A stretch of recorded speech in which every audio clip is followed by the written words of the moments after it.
Burrs watched. The silence grew. Was she through? Who knew? The Wild Party was written by Joseph Moncure March. It's a poem about vaudeville performers trying to be more than they are socially and yet trapped by who they are. So it's a real reaction against the straight-laced society that went into World War I, sort of in the flapper era. The things that you weren't supposed to do, have fun having sex, drink, and smoke, and this whole story is about that. It's a cautionary tale of a certain sort.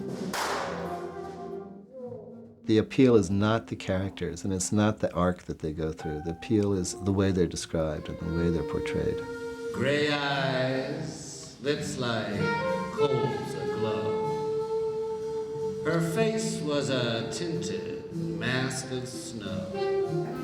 They're set into action, and the actions clash with each other, and that's where the tension in the story comes from.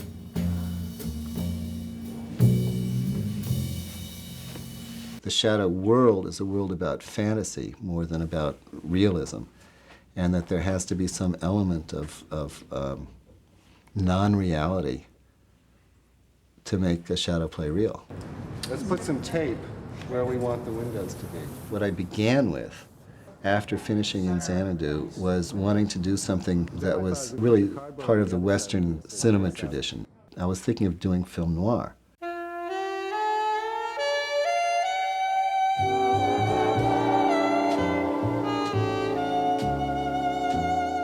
So I looked at 30 movies or more and realized that even though I remember shadows in all of them, they're not really there. It's not that big a part of it. And what is a big part of it is a kind of gritty realism that is actually very hard for me to do in shadows. A man to be careful. The Wild Party was what I ended up with.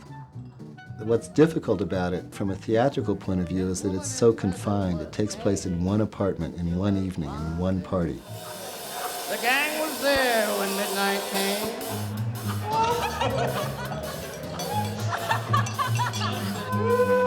The studio was lit by a candle flame. Christ, what a crew. Take a look at Madeline True. Her eyes slanted, her eyes were green, heavy-lidded, pouched, obscene. Her body was marvelous, a miracle had used it. The whole world had seen it, and a good part had used it. Ah, Nadine, May's kid sister, 14. No man had kissed her. She was...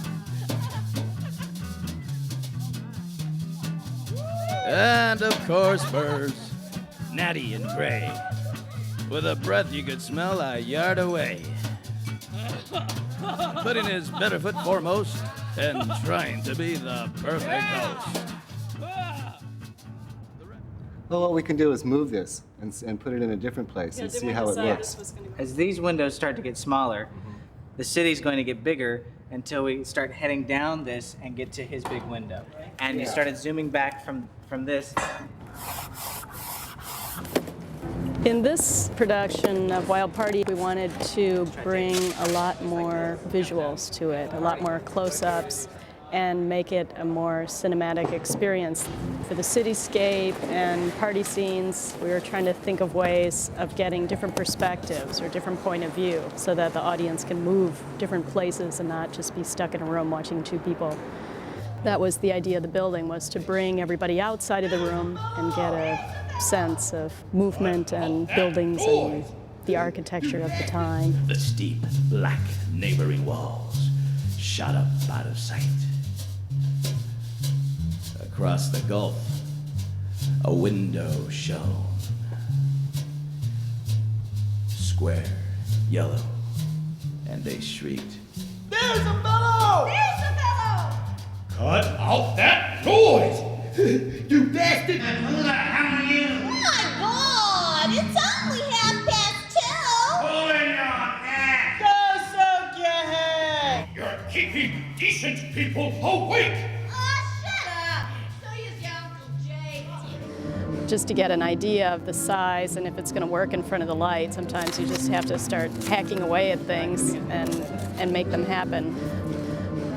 You always have to see it to know if it's going to work or not.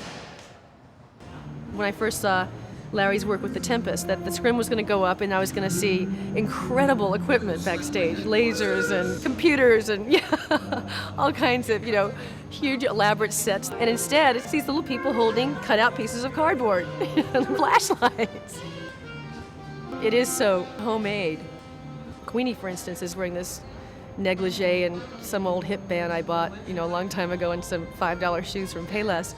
And she, looking fairly demented, in this mask. And the fact that in shadow she manages to come off as this very elegant figure, I love that difference.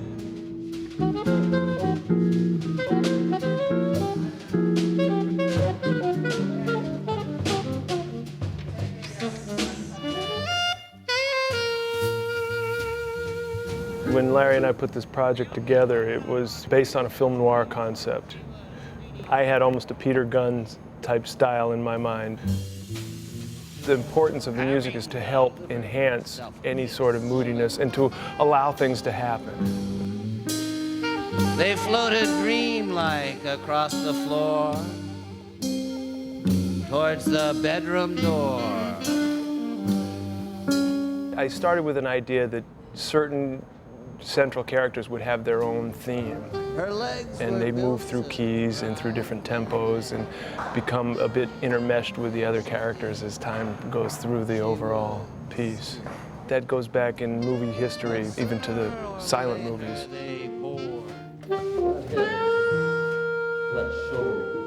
Queenie to me was an alto saxophone. That's why I had to have it. There's a very brooding, sexy type of almost Goldfinger sounding.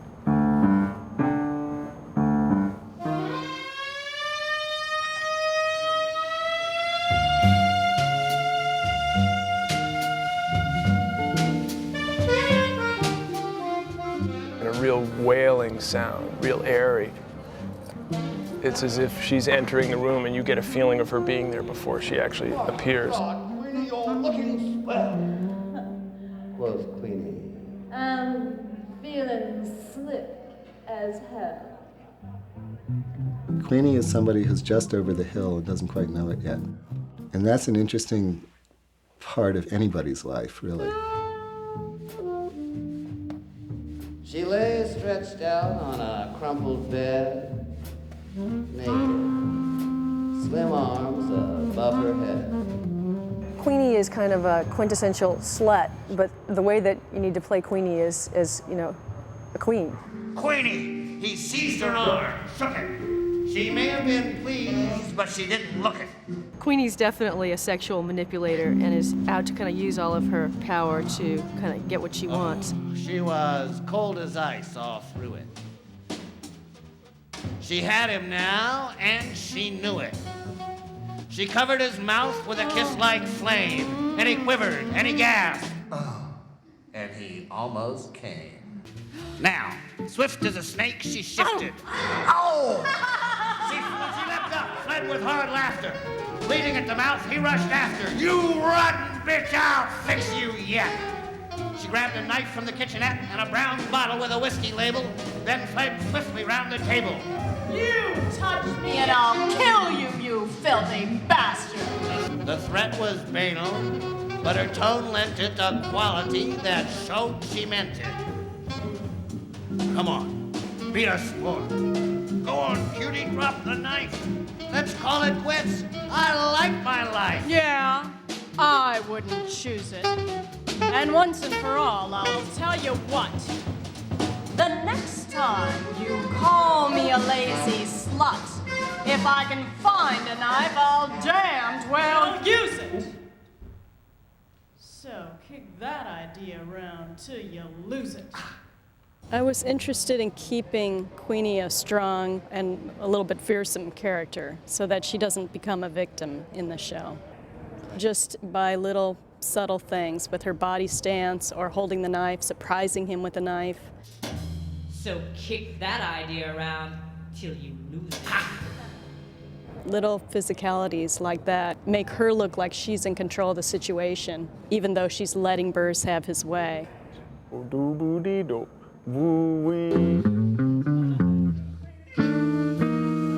Burrs has a theme. He's much more hard-edged. Irritated bear coming out of hibernation. Hungover bear coming out. You smell him coming sometimes, you know. She lived at present with a man named Burrs. Burrs is supposed to be a clown, and it's an interesting comment that a lot of clowns are sort of frightening in their real persona. He was gross, morose. It's all about what a morose, gross character he is. And you don't even know why he's appealing to Queenie at that point either. Birdie, Queenie's so tired. For a moment or so, he could not decide whether it'd be best to throttle or brain this woman with a nearby bottle. A woman who slept like a corpse under sod. Then woke up tired. Almighty God. Birdie, pour out a cup for me. I think she really cares about Burrs, actually. I'll be back. So I think that the whole jealousy plot is pretty much Queenie having a good time, but also trying to, stir things up with Burrs, kind of get a little passion back into the relationship or something like that. What the hell do you mean? Are you trying to make a scene? So Burrs. Queenie and Cater are complete rivals. They're completely jealous of each other. They want whatever the other one has, they want it, even to the most disastrous consequences. She ran her eye over black in professional manner. She paused for a second. She looked askance at Burrs.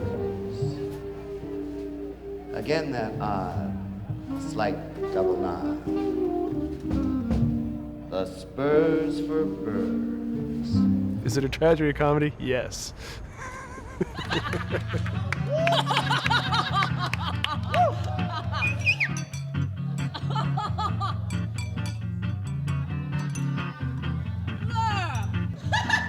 On the bench before the grand piano sat Oscar and Phil, the brothers Darmano. They played with fury to the crowd about them, banged and sang and tried to outshout them. Now Jackie stood back of Phil, and his hands just wouldn't be still. One clutched Phil's shoulder, the other was bolder. You kissed him, I saw you, you nasty snake! Oh my God, I can't bear it. I swear it. Oh, go to hell then, will you? You beast! I'll kill you!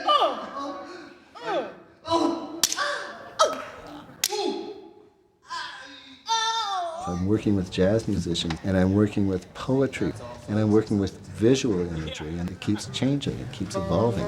And so these were three different tensions, really, that had to be brought into some sort of a balance. It's a whole new art form, new to use bodies in shadow, ancient in that the Balinese and the Indonesians have been doing it forever. It's also such a freedom because we'll say, we need a gun, and it's like, walk over and cut out a gun, It works.